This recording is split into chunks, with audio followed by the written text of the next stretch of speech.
foot keeps hitting the tripod. Is it true? Yeah. With the lens? Yeah. You're not going to pan? I will, but not right now. Not until he's Okay. Peter, which direction should I move my feet? okay. To my right? To your right. Is that better? Cool. Yeah, again, it's in the shot. Okay. Yep. Let me know. Just trying to figure it out. How about down here? Yeah, I mean, that's fine. That's fine. Okay. Like that's okay. Yeah.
Actually see the floor.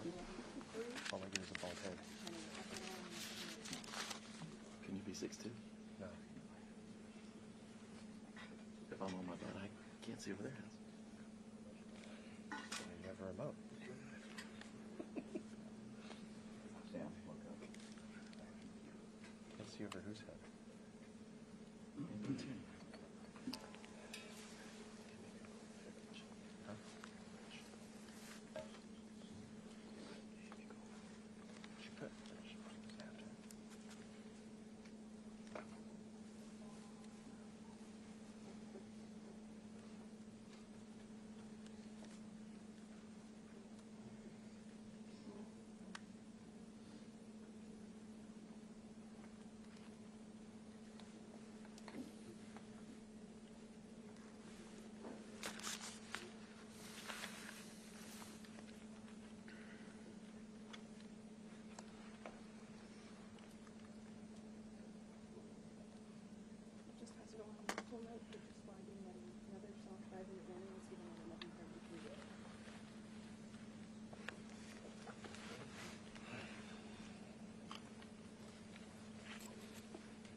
Okay, thank you very much. This is big stuff. We appreciate you being here. Late last night and early today, at my direction, the United States Armed Forces conducted an extraordinary military operation in the capital of Venezuela.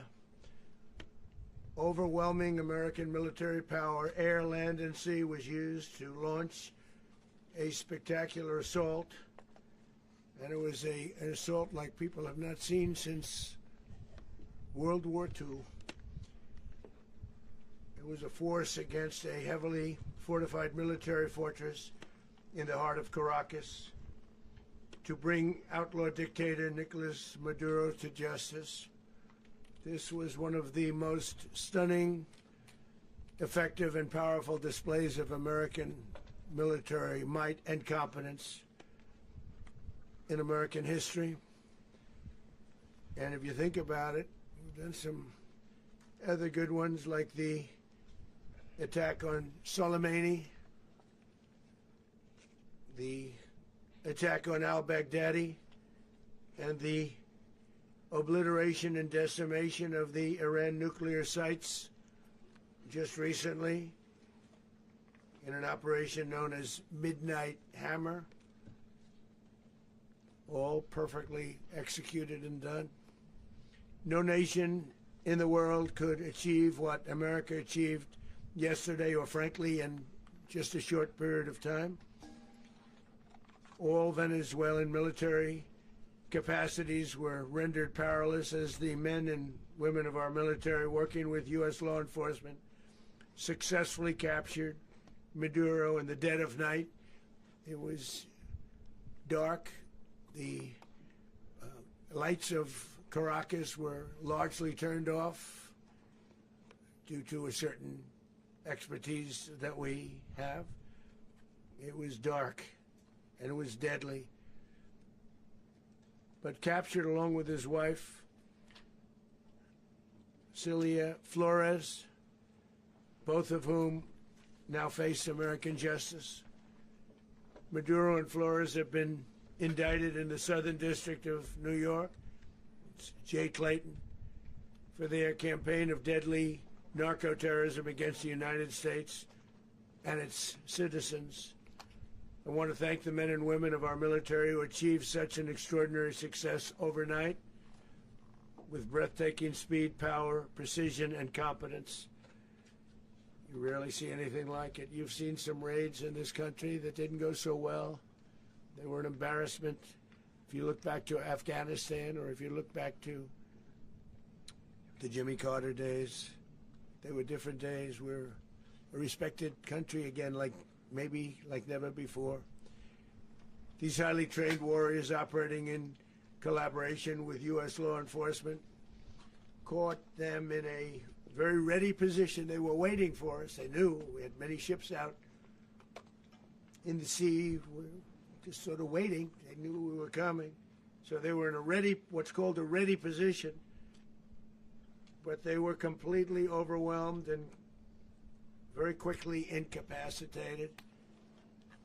If you would have seen what I saw last night, you would have been very impressed. I'm not sure that you'll ever get to see it, but it was an incredible thing to see. Not a single American service member was killed, and not a single piece of American equipment was lost. We had many helicopters, many planes, many people involved in that fight. But think of that, not one piece of military equipment was lost, not one service member was, more importantly, killed. The United States military is the strongest and most fearsome military on the planet by far. With capabilities and skills our enemies can scarcely begin to imagine. We have the best equipment anywhere in the world. There's no equipment like what we have, and you see that even if you just look at the boats. You know, we've knocked out 97% of the drugs coming in by sea. 90%. Each boat kills 25, on average, 25,000 people. We knocked out 97%. And those drugs mostly come from a place called Venezuela. We're going to run the country until such time as we can do a safe, proper, and judicious transition. So we don't want to be involved with having somebody else get in, and we have the same situation that we had for the last long period of years. So we are going to run the country until such time as we can do a safe, proper, and judicious transition. And it has to be judicious, because that's what we're all about.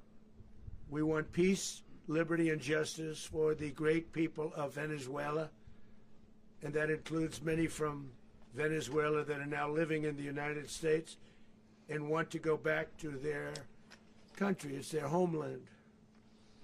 We can't take a chance that somebody else takes over Venezuela that doesn't have the good of the Venezuelan people in mind. We've had decades of that. We're not going to let that happen.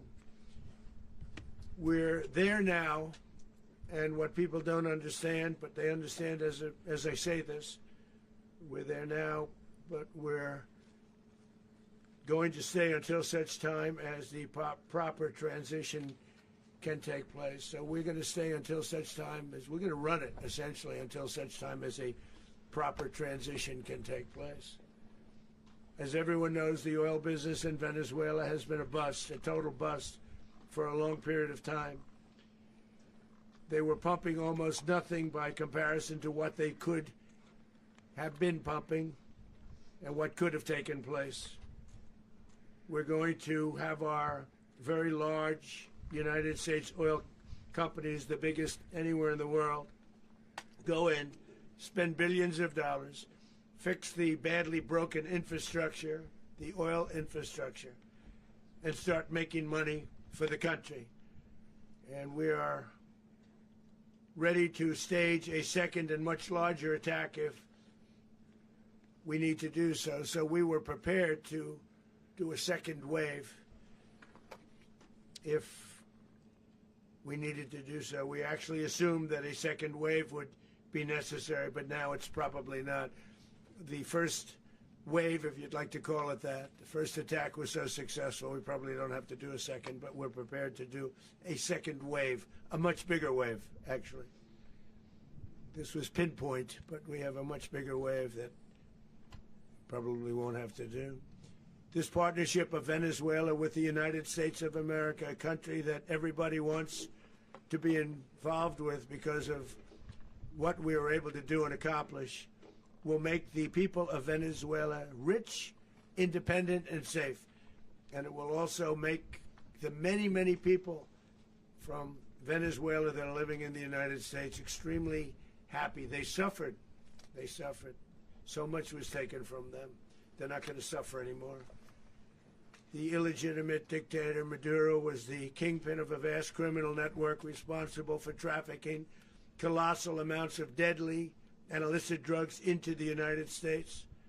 As alleged in the indictment, he personally oversaw the vicious cartel known as Cartel de las Solas, which flooded our nation with lethal poison, responsible for the deaths of countless Americans, the many, many Americans. Hundreds of thousands over the years of Americans died because of him. Maduro and his wife will soon face the full might of American justice and stand trial on American soil. Right now they're on a ship. They'll be heading to, ultimately, New York, and then a decision will be made, I assume, between New York and Miami or Florida. But we have people where the overwhelming evidence of their crimes will be presented in a court of law. And I've seen it. I've seen what we have. It's both horrible and breathtaking that something like this could have been allowed to take place. For many years after his term as president of Venezuela expired, Maduro remained in power and waged a ceaseless campaign of violence, terror, and subversion against the United States of America, threatening not only our people, but the stability of the entire region. And you all saw it. In addition to trafficking gigantic amounts of illegal drugs that inflicted untold suffering and human destruction all over the country, all over in particular the United States, Maduro sent savage and murderous gangs, including the bloodthirsty prison gang Tren de Aragua, to terrorize American communities nationwide, and he did indeed. They were in Colorado. They took over apartment complexes. They cut the fingers off people if they called police. They were brutal, but they're not so brutal now. And I just have to congratulate our military, Pete and everybody, and our National Guard, because the job that they've done, whether it's in Washington, D.C., where we have a totally safe city, where it was one of the most unsafe cities anywhere in the world, frankly, and now we have no crime in Washington, D.C. We haven't had a killing. We had the terrorist attack a few weeks ago. A little bit of a different kind of a threat, but we haven't had a killing in a long period of time, 6-7 months. We used to have two, on average, 2 a week in Washington, our capital. We don't have that anymore. The restaurants are opening. Everyone's happy. They're walking their daughters. They're walking their children, their wives. They walk to restaurants. Restaurants are opening all over Washington, D.C. So I want to thank the National Guard. I want to thank our military. And I want to thank law enforcement. Been amazing. And they should do it with more cities. We're doing it, as you know, and we're doing it in Memphis, Tennessee right now, and crime is down. We've just sort of started a few weeks ago, but crime is down now 77%. And the governor of Louisiana called, great person, and he wanted us to help him, as you know, in a certain very nice part of Louisiana, and we have done that. It was a rough section, and we have crime down. I understand it's down to almost nothing already after 2.5 weeks. New Orleans, it's down to almost nothing, and we've only been there for 2.5 weeks. Can't imagine why governors wouldn't want us to help. We also helped, as you know, in Chicago, and crime went down a little bit there. We did a very small help because we had no working ability with the governor. The governor was a disaster, and the mayor was a disaster, but it knocked down crime. But we're pulling out of there. When they need us, we'll know. You'll know. You'll be writing about it. And likewise, Los Angeles, where we saved Los Angeles early on, where the head of the police department made a statement that if the federal government didn't come in, we would have lost Los Angeles. That's long after the fires. That's when they had the riots in Los Angeles. We did a great job. Got no credit for it whatsoever, but that's okay. It doesn't matter. We don't need the credit. But we'll be pulling out when they need us. They'll call, or we'll go back if we have to. We'll go back.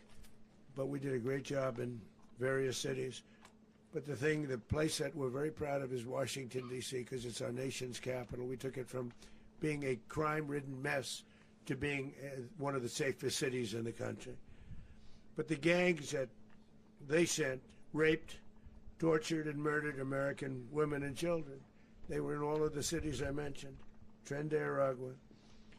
And they were sent by Maduro to terrorize our people, and now Maduro will never again be able to threaten an American citizen or anybody from Venezuela. There will no longer be threats.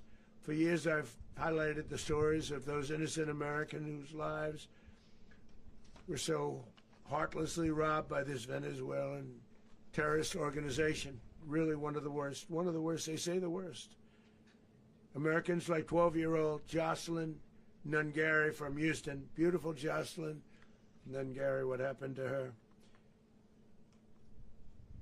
They, as you know, they kidnapped, assaulted, and murdered by Tren de Aragua animals. They murdered Jocelyn and left her dead under the bridge. There was a bridge that will never be the same to so many people after seeing what happened. As I've said many times, the Maduro regime emptied out their prisons, sent their worst and most violent monsters into the United States to steal American lives. And they came from mental institutions and insane asylums. They came from prisons and jails. The reason I say both, they sound similar. Actually, prisons a little bit more hostile, a little bit tougher. A mental institution isn't as tough as an insane asylum, but we got them both. They sent from their mental institutions. They sent from their jails, prisons. They were drug dealers. They were drug kingpins. They sent everybody bad into the United States, but no longer. And we have now a border where nobody gets through. In addition, Venezuela unilaterally seized and stole American oil, American assets, and American platforms, costing us billions and billions of dollars. They did this a while ago, but we never had a president that did anything about it. They took all of our property. It was our property. We built it. And we never had a president that decided to do anything about it. Instead, they fought wars that were 10,000 miles away. We built Venezuela oil industry with American talent, drive, and skill, and the socialist regime stole it from us during those previous administrations, and they stole it through force. This constituted one of the largest thefts of American property in the history of our country. Considered the largest theft of property in the history of our country. Massive oil infrastructure was taken like we were babies, and we didn't do anything about it. I would have done something about it. America will never allow foreign powers to rob our people or drive us back into and out of our own hemisphere. That's what they did. Furthermore, under the now deposed dictator Maduro, Venezuela was increasingly hosting foreign adversaries in our region and acquiring menacing offensive weapons that could threaten U.S. interests and lives. And they used those weapons last night. Potentially in league with the cartels operating along our border. All of these actions were in gross violation of the core principles of American foreign policy, dating back more than 2 centuries, and not anymore. All the way back, it dated to the Monroe Doctrines, and the Monroe Doctrine is a big deal, but we've superseded it by a lot, by a real lot. They now call it the Monroe Document. I don't know. It's Monroe Doctrine. We sort of forgot about it. It was very important, but we forgot about it. We don't forget about it anymore. Under our new national security strategy, American dominance in the Western Hemisphere will never be questioned again. Won't happen. So just in concluding, for decades, other administrations have neglected or even contributed to these growing security threats in the Western Hemisphere. Under the Trump administration, we are reasserting American power in a very powerful way in our home region. And our home region is very different than it was just a short while ago. The future will be, and we did this in my first term. We had great dominance in my first term, and we have far greater dominance right now. Everyone's coming back to us. The future will be determined by the ability to protect commerce and territory and resources that are core to national security. These are core to our national security. Just like tariffs are, they've made our country rich, and they've made our national security stronger than ever before. But these are the iron laws that have always determined global power, and we're going to keep it that way. We will secure our borders, we will stop the terrorists, we will crash the cartels, and we will defend our citizens against all threats, foreign and domestic. Other presidents may have lacked the courage or whatever to defend America, but I will never allow terrorists and criminals to operate with impunity against the United States. This extremely successful operation should serve as warning to anyone who would threaten American sovereignty or endanger American lives. Very importantly, the embargo on all Venezuelan oil remains in full effect.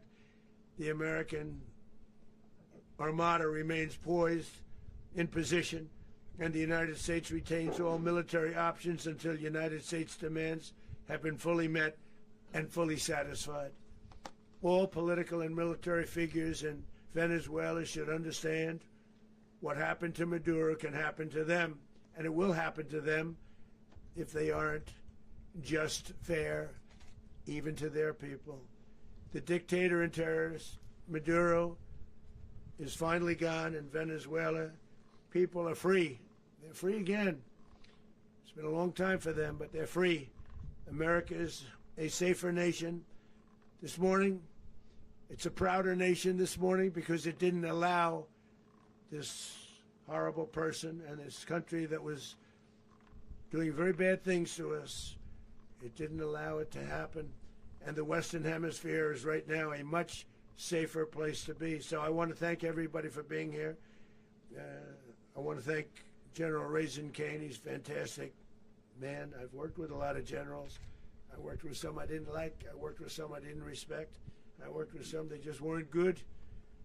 But this guy is fantastic. I watched last night one of the most precise attacks on sovereignty. I mean, it was an attack for justice.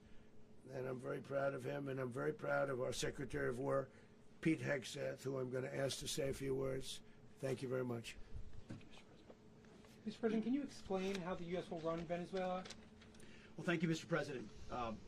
Finally, a commander-in-chief the world respects and the American people deserve. And as the President said, words can barely capture the bravery and the power and the precision of this historic operation. A massive joint military and law enforcement raid flawlessly executed by the greatest Americans our country has to offer. American warriors are second to none, the best in the world and the best of our country. What all of us witnessed last night was sheer guts and grit, gallantry, and glory of the American warrior. I'm simply humbled by such men. And I tip my hat to our chairman, Dan Raisin Kane, and all those Americans who stood watch last night. Our warriors are the elite of America, and again, President Trump has your back. No other country on planet Earth, and it's not even close, could pull this kind of operation off. And no other president has ever shown this kind of leadership, courage, and resolve. The most powerful combination the world has ever seen. As the President said, our adversaries remain on notice. America can project our will anywhere, anytime. The coordination, the stealth, the lethality, the precision, the very long arm of American justice, all on full display in the middle of the night. Nicolas Maduro had his chance, just like Iran had their chance, until they didn't and until he didn't. He effed around, and he found out. President Trump is deadly serious about stopping the flow of gangs and violence to our country. Deadly serious about stopping the flow of drugs and poison to our people. Deadly serious about getting back the oil that was stolen from us. And deadly serious about reestablishing American deterrence and dominance in the Western Hemisphere. This is about the safety, security, freedom, and prosperity of the American people. This is America first. This is peace through strength. And the United States War Department is proud to help deliver it. Welcome to 2026, and under President Trump, America is back. I'd like to welcome now our chairman, Chairman Raisin Kane, to give a few more details about the operation. Mr. Chairman. Thank you, Mr. Secretary. Thank you, Mr. President, and good morning. Last night, on the order of the President of the United States and in support of a request from the Department of Justice, as the President said, the United States military conducted an apprehension mission in Caracas, Venezuela, to bring to justice two indicted persons, Nicolas and Cecilia Maduro. This operation, known as Operation Absolute Resolve, was discreet, precise, and conducted during the darkest hours of January 2nd and was the culmination of months of planning and rehearsal, an operation that, frankly, only the United States military could undertake. What I'd like to do this morning is talk to you through some of the preparation and the details without compromising any of our tactics, techniques, and procedures. There is always a chance that we'll be tasked to do this type of mission again. Our interagency work began months ago and built on decades of experience of integrating complex air, ground, space, and maritime operations. While the past 2 decades have honed the skills of our special operations forces, this particular mission required every component of our joint force, with soldiers,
were airborne. Our youngest crew member was 20, and our oldest crew member was 49, and there's simply no match for American military might.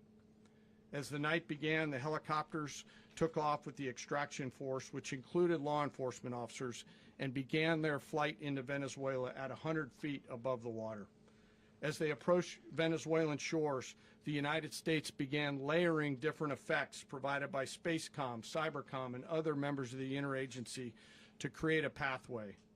Overhead, those forces were protected by aircraft from the United States Marines, the United States Navy, the United States Air Force, and the Air National Guard. The force included F-22s, F-35s, F-18s, EA-18s, E-2s, B-1 bombers, and other support aircraft, as well as numerous remotely piloted drones.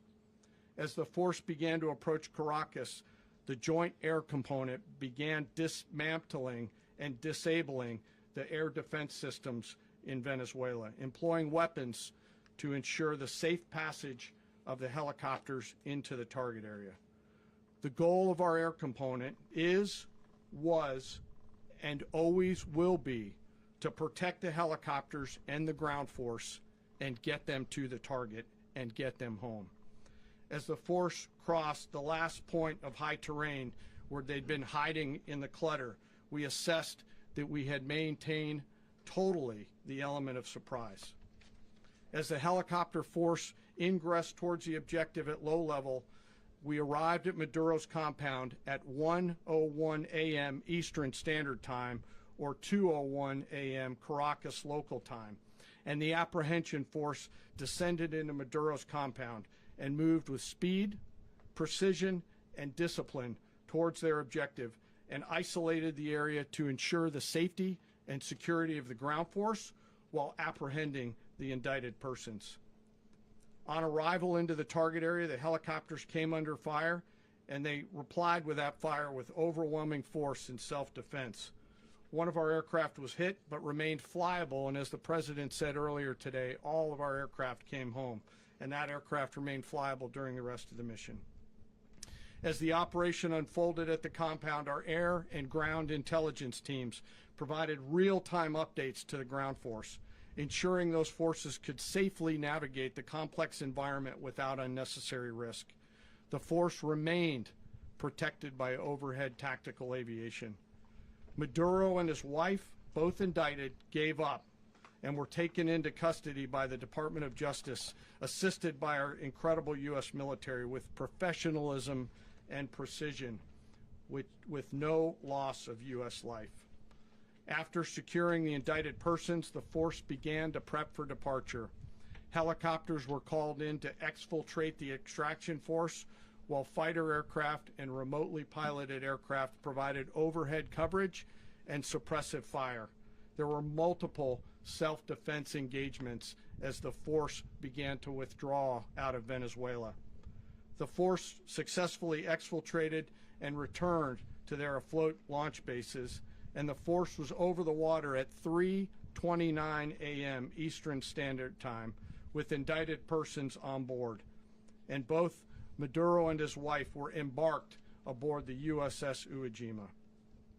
In closing, what we've witnessed today is a powerful demonstration of America's joint force. We think, we develop, we train, we rehearse, we debrief, we rehearse again and again, not to get it right, but to ensure that we cannot get it wrong.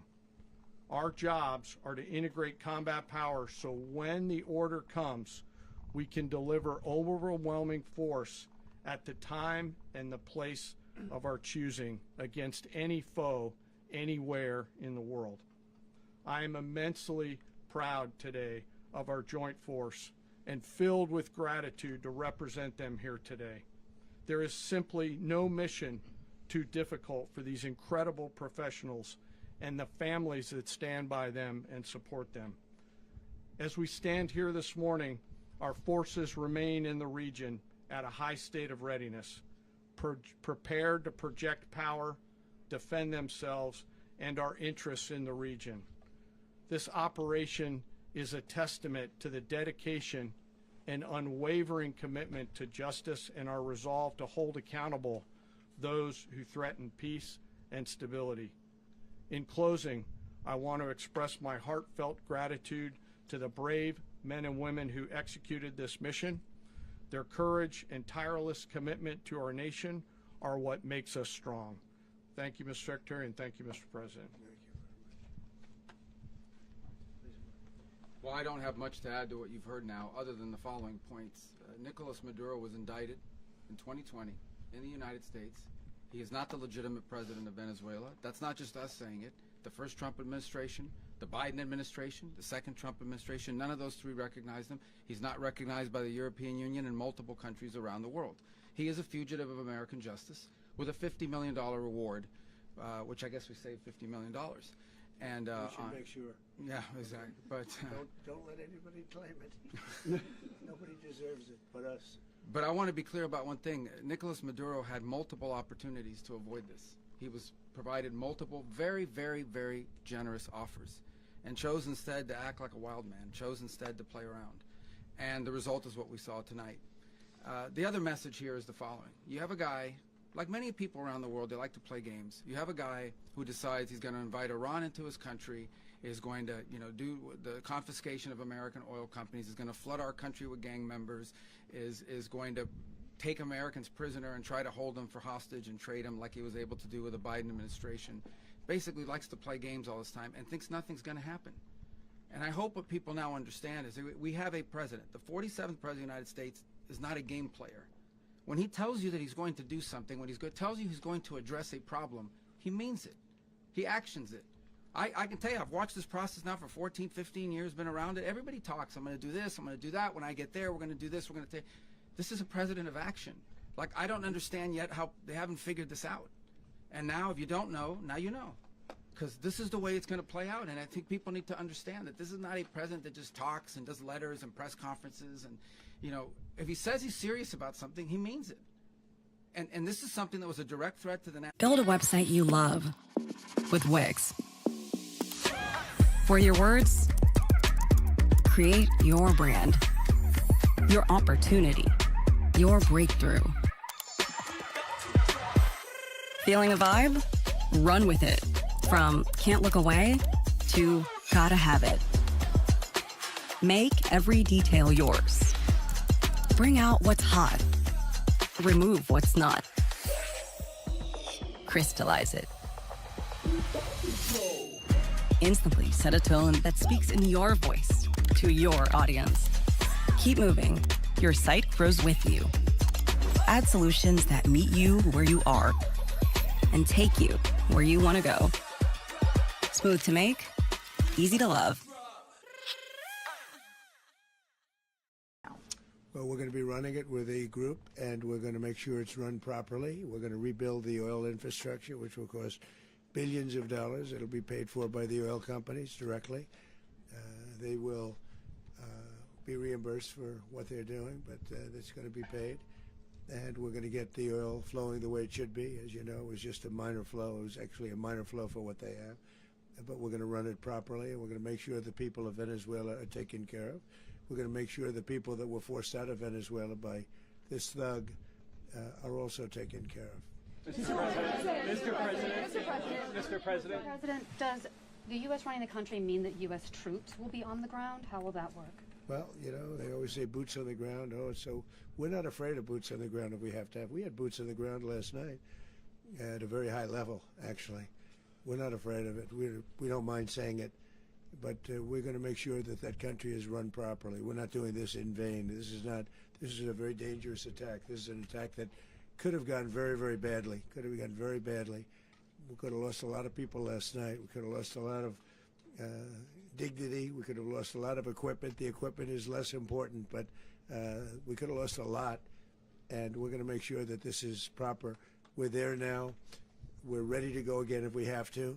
We're going to run the country right. It's going to be run very judiciously, very fairly. It's going to make a lot of money. We're going to give money to the people. We're going to reimburse people that were taken advantage of. We're going to take care of everybody. It's very important. We couldn't let them get away with it. They stole our oil. We built that whole industry there, and they just took it over like we were nothing. And we had a president that decided not to do anything about it. So we did something about it. We're late, but we did something about it. Yeah, please. Mr. President, can you explain the exact mechanism by which you're going to run the country? Are you going to designate a U.S. official to coordinate? It's all being done right now. We're designating people. We're talking to people. We're designating various people, and we're going to let you know who those people are. Mr. President, what's the group you mentioned that would run Venezuela? Well, it's largely going to be, for a period of time, the people that are standing right behind me. We're going to be running it. We're going to be bringing it back. It's a dead, I talk about a dead country. A year and a half ago, we were a dead country. Now we're the hottest country anywhere in the world. We're a country doing better than any country anywhere in the world. And it required leadership. Venezuela has a lot of bad people in there, a lot of bad people that shouldn't be leading. We're not going to take a chance that one of those people take over for Maduro. So you can look at, and others, we have fantastic people, including people in the military. So we're going to have a group of people running it until such time as it can be put back on track, make a lot of money for the people, and give people a great way of life, and also reimbursement for people in our country that were forced out of Venezuela. Rubio would be. You said earlier today that you weren't going to back Machado to come back and be the opposition leader in your Fox and Friends interview. And then you also mentioned the vice president of Venezuela. Are you going to work with the vice president of Venezuela, or how do you foresee the relationship Well, going? I understand she was just sworn in, but she was, as you know, picked by Maduro. So Marco's working on that directly. He just had a conversation with her, and she's essentially willing to do what we think is necessary to make Venezuela great again. Very simple. Mr. President, Colombian President Gustavo Petro, a couple weeks ago, he said he's got to watch his ass. And today he said he's not concerned about anything happening to him in the aftermath of this operation. So just what your message is about that. Well, he has cocaine mills. He has factories where he makes cocaine. And yeah, I think I stick by my first statement. He's making cocaine. They're sending it into the United States. So he does have to watch his ass. Mr. President, did you notify any members of Congress in advance? Marco, do you want to talk about that? Because you were involved in it. Sure. We call members of Congress immediately after. This was not the kind of mission that you can do congressional notification on. It was a trigger-based mission in which conditions had to be met night after night. We watched and monitored that for a number of days. So it's just simply not the kind of mission you can call people and say, hey, we may do this at some point in the next 15 days. But it's largely a law enforcement function. Remember, at the end of the day, at its core, this was an arrest of 2 indicted fugitives of American justice, and the Department of War supported the Department of Justice in that job. Now, there are broader policy implications here, but it's just not the kind of mission that you can pre-notify because it endangers the mission. Plus, if I could add one thing to that, Congress has a tendency to leak. This would not be good. If they leaked, General, I think it would have been maybe a very different result. But I have to say, they knew we were coming at some point, We had a lot of ships out there. They sort of knew we were coming. We were.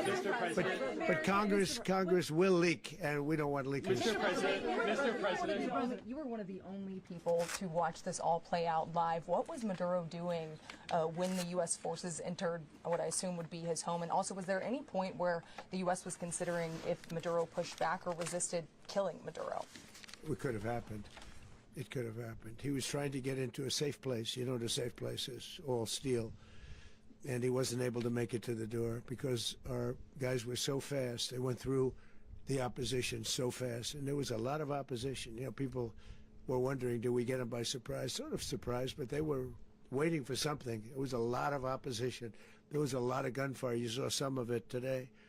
But he was trying to get to a safe place, which wasn't safe because we would have had the door blown up in about 47 seconds, they say on average, regardless of how thick the steel was. It was a very thick door. It was a very heavy door, but he was unable to get to that door. He made it to the door. He was unable to close it. So where is Maduro going to be? Go ahead, finish. Where is Maduro going to be in the time being right now? Do you know his exact whereabouts? Well, eventually, ultimately, in the near future, he's going to be brought to New York. And where is he going to be held? Where is he going to be held in New York? Do you know? That's going to be up to the officials that do these things. Mr. President, the U.S. has something of a mixed track record of ousting dictators without necessarily a plan for what comes afterwards. Did that weigh on your decision? Well, that's when we had different presidents, but with me, that's not true. With me, we've had a perfect track record of winning. We win a lot, and we win. If you look at Soleimani, you look at al-Baghdadi, you look at the Midnight Hammer. Midnight Hammer was incredible. Right now, you wouldn't have peace in the Middle East. We have essentially peace in the Middle East because of that. If we weren't successful with Midnight Hammer, you wouldn't have peace in the Middle East. So, with me, you've had a lot of victory. You've had only victories. You've had no losses. Yeah. Mr. President, can you? How long do you expect the U.S. to run Venezuela, and how soon do you want the Venezuelan people to hold elections? So I'd like to do it quickly, but it takes a period of time. We're rebuilding. We have to rebuild their whole infrastructure. The infrastructure is rotted. it's actually very dangerous. It's blow-up territory. Oil is very dangerous. It's a very dangerous thing to take out of the ground. It can kill a lot of people. It has killed a lot of people doing just that. The infrastructure is old. It's rotted.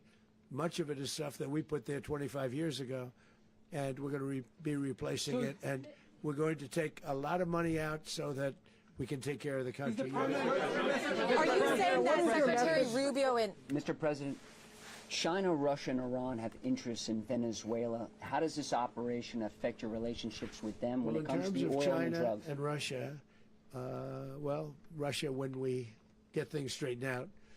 But in terms of other countries that want oil, we're in the oil business. We're going to sell it to them. We're not going to say we're not going to. In other words, we'll be selling oil, probably in much larger doses because they couldn't produce very much because their infrastructure was so bad. So we'll be selling large amounts of oil to other countries, many of whom are using it now, but I would say many more will come. Are you saying that, Mr. President, are you saying that? Oh. Mr. President, thank you. What is your message to the people of Venezuela today? Of course, the civilian population specifically, they have a lot of questions. What is your message to the people of Venezuela? That you're going to have peace, justice. You're going to have some of the riches that you should have had for a long period of time. It was stolen from you.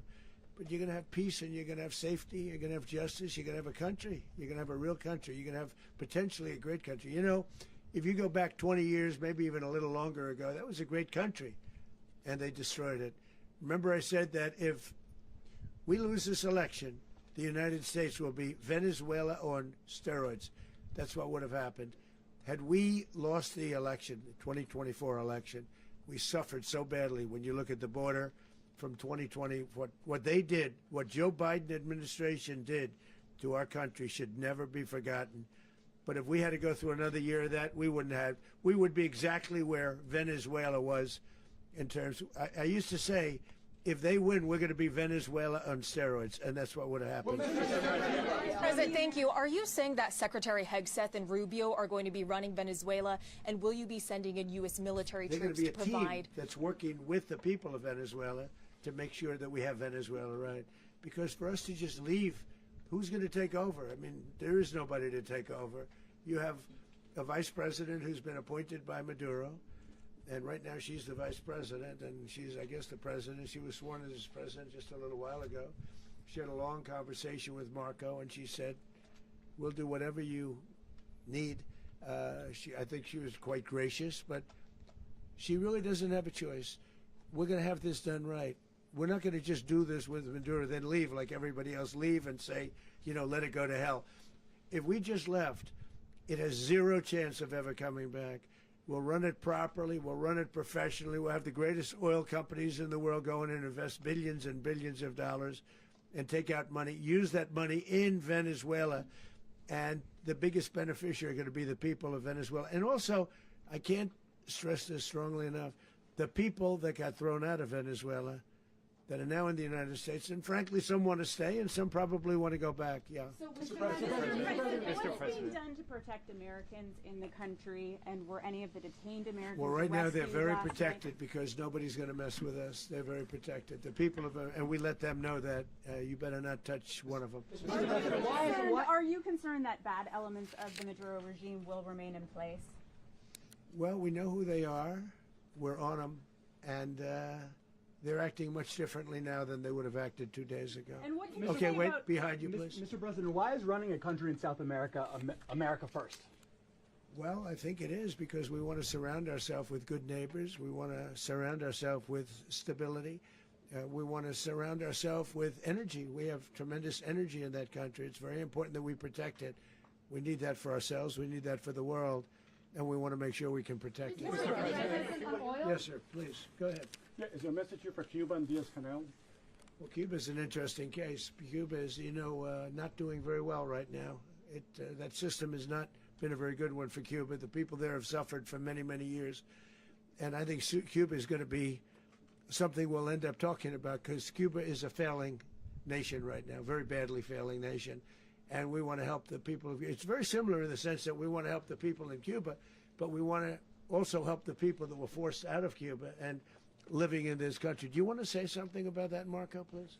Well, I mean, I just gave you a statement a few minutes ago about, when the president speaks, you should take him seriously. So, suffice it to say, Cuba is a disaster. It's run by incompetent, senile men, and in some cases, not senile, but incompetent nonetheless. It has no economy. It's in total collapse. And by the way, they were, all the guards that helped protect Maduro, this is well known, their whole spy agency, all that were full of Cubans. I mean, it's amazing. This poor island took over Venezuela in some cases. One of the biggest problems the Venezuelans have is they have to declare independence from Cuba that tried to basically colonize it from a security standpoint. So, yeah, look, if I lived in Havana and I was in the government, I'd be concerned, at least a little bit. Cutting off the oil flow to Cuba from Venezuela? Well, the president already announced a week ago that anything that's sanctioned, it's sanctioned oil, it's not going to be allowed to get there. So that's an The answer is yes. Mr. President. Is the U.S. aware of the location of opposition leader Machado, and have you been in contact with her? No, we haven't. No, we haven't. Mr. President, on Monday. I think it would be very tough for her to be the leader. She doesn't have the support within or the respect within the country. She's a very nice woman, but she doesn't have the respect. Mr. President, is it possible that the U.S. ends up administrating Venezuela for years? Well, it won't cost us anything because the money coming out of the ground is very substantial, so it's not going to cost us anything. So the U.S. isn't going to dedicate we will. Money to. Well, we want safety there. We want to be surrounded by countries that aren't housing all of our enemies all over the world. That's what was happening, and you don't want to have that. But we're going to be rebuilding, and we're not spending money. The oil companies are going to go in. They're going to spend money. We're going to take back the oil that, frankly, we should have taken back a long time ago. A lot of money is coming out of the ground. We're going to get reimbursed for all of that. We're going to get reimbursed for everything that we spend. So it's going to be a very important. This is a very big evening that took place last night. We have to be surrounded by safe, secure countries, and we also have to have energy. Very important. We have to have energy that's real energy, not where they're getting 4% and 5% of the energy out of the ground. You take a look. It was such a disaster. So what's going to happen with Venezuela, I think, over the next period of a year is going to be a great thing, and the people of Venezuela will be the biggest beneficiaries. Mr. President, on Monday, U.S. military. Mr. President, thank you. What did you last speak to Maduro about when you spoke? And is the Well, US I don't want to get into the Venezuela? conversations, but I did have conversations with him, and I said, you got to surrender. And I actually thought he was pretty close to doing so, but now he wished he did, yeah. Mr. President, can you explain, you said that Maduro is responsible for drug trafficking. You recently pardoned the former president of Honduras who was convicted on many drug trafficking. Can you explain how these two situations are different? And would you ever pardon Maduro? I endorsed, as you know, the winning president, the man who won in Honduras. I endorsed the man who won in Chile. I endorsed the man who won in Argentina. And we are doing very well with that whole group. What the man that I pardoned was, if you could equate it to us, he was treated like the Biden administration treated a man named Trump. That didn't work out too well for them.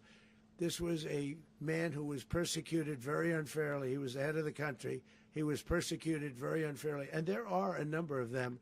And we felt that it was a very unfair situation that happened to him. He's also a party member of the man who won. So obviously the people liked what I did.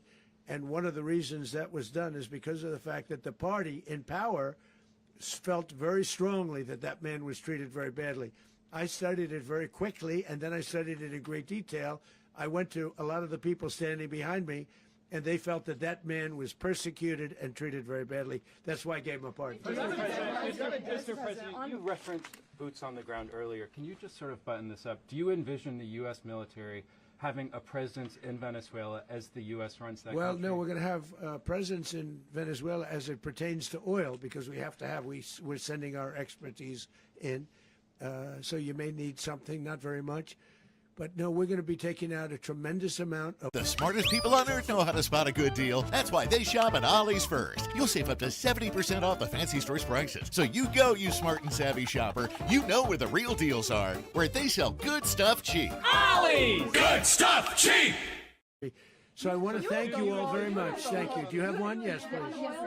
You were so nice before. I'm going to give you the final question. Go Thank ahead. you, Mr. Unless it's a President. bad question, in It's which about case I'll Putin. go one word. It's about who? It's about Putin, if you want. About Putin. Well, that's always nice You had to a talk phone. about Putin. You had a phone call with him Yeah. on Monday. Did he talk at all about Maduro? Did y'all talk about this? No, we didn't. And We then- never spoke about Maduro. Are you mad at him right now? I mean, there's this I'm not intelligence. thrilled with Putin. I'm not thrilled with Putin. He's killing too many people. There was that I intelligence. thought that would be so. I settled 8 1/4 war. You know what the 1/4 was? Thailand and Cambodia. I did it again. They broke out, and I did it in about 5 hours, and I settled it. I'm giving myself 1/4, so I'm up to now 8 1/4. In other words, I settled the war, but then they broke out. They had a pretty bad breakout over the last 4 days. I got them to go back to peace. So I only give 1/4. I thought the easiest one would be, one of the easier ones would be Russia, Ukraine. It's not. And they both have done some pretty bad things. And look, that's Biden's war. That's not my war. But I want to stop the lives. Did you see where last month, 30,000, it was 27,000 the month before. 30,000, mostly soldiers, were killed this last month. 30,000. I want to stop that. You know, I got NATO to pay 5% instead of the 2% that they weren't paying. They weren't paying 2, now they pay 5. And we send them a lot of munitions. We send them a lot of things, missiles and various other things, a lot. And they pay. The United States is not losing money. We're probably making money on that. It's the last thing I care about. I just want to stop all those people. We're losing 25, 30,000 human beings. They come from 2 places that are very far away. But if I can stop, because it's something I've been pretty good at doing, deals, I guess. It's all a deal. Life is a big deal. But if I can stop that war and stop 30,000 young people, in addition to the fact that people are being killed in Kiev, people are being killed in other cities throughout, a much smaller number, but they're being killed, viciously killed. So I'm not happy about it. I thought that would be something that would get solved. We have Mr. Witkoff here. I think that we're making progress, but that's a war that should have never happened. If I were president, it would have never happened. Putin says it. Everybody says it. If I were president, that would have never happened. But I inherited that war. That was Joe Biden, Zelensky, and Putin. I came into the situation, and it's a mess. And I will say this. I watched an operation last night that was so precise, that was so brilliant. I mean, it was incredible. If we had our people, like this general and our people involved, that war would not have gone on very long, that I can tell you. You told me That war, to use an old term, that war has become a bloodbath, and we want it to get stopped. Thank you very much. Concerned a rogue Venezuelan general to take over the country. Can you talk about your conversation with the vice president?